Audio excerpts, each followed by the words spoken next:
NCB के intelligence officer Rajesh Yadav की शिकायत पर एनसीबी के additional zonal director Amit Ghawate ने सफाई दी है। उन्होंने इनके इल्ज़ामात को बेबुनियाद करार दिया और बेसलेस करार देते हुए ये बताया कि ये एक मनगढ़ंत कहानी है और जो इल्ज़ाम मुझ पर लगाए गए हैं उससे मेरा कोई सरोकार नहीं है।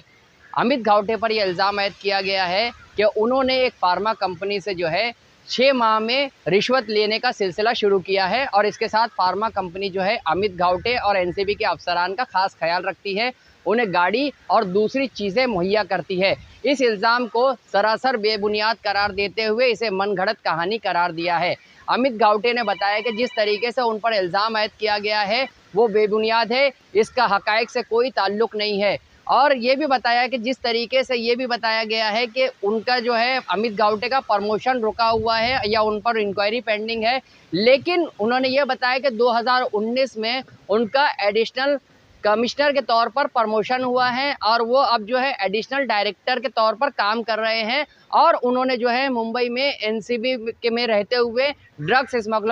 स्मगलरों के खिलाफ कई अहम कार्रवाइयाँ की है, जिसमें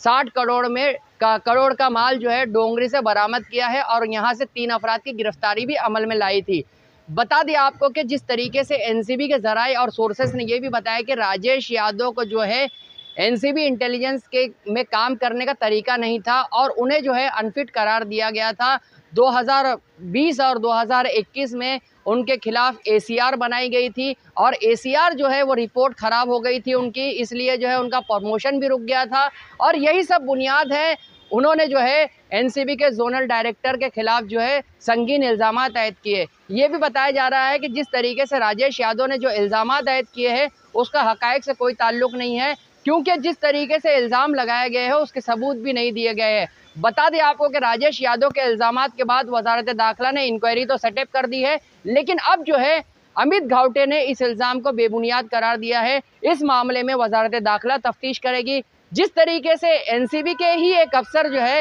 वो इल्ज़ाम लगाते हैं तो अमित घावटे भी जो है सवालों के घेरे में आ जाते हैं। लेकिन जिस तरीके से बताया जाता है कि ये जो डिपोटेशन पर थे राजेश यादव बीएसएफ के जवान हैं और अब जो है दोबारा बीएसएफ में चले गए हैं वो आसाम में,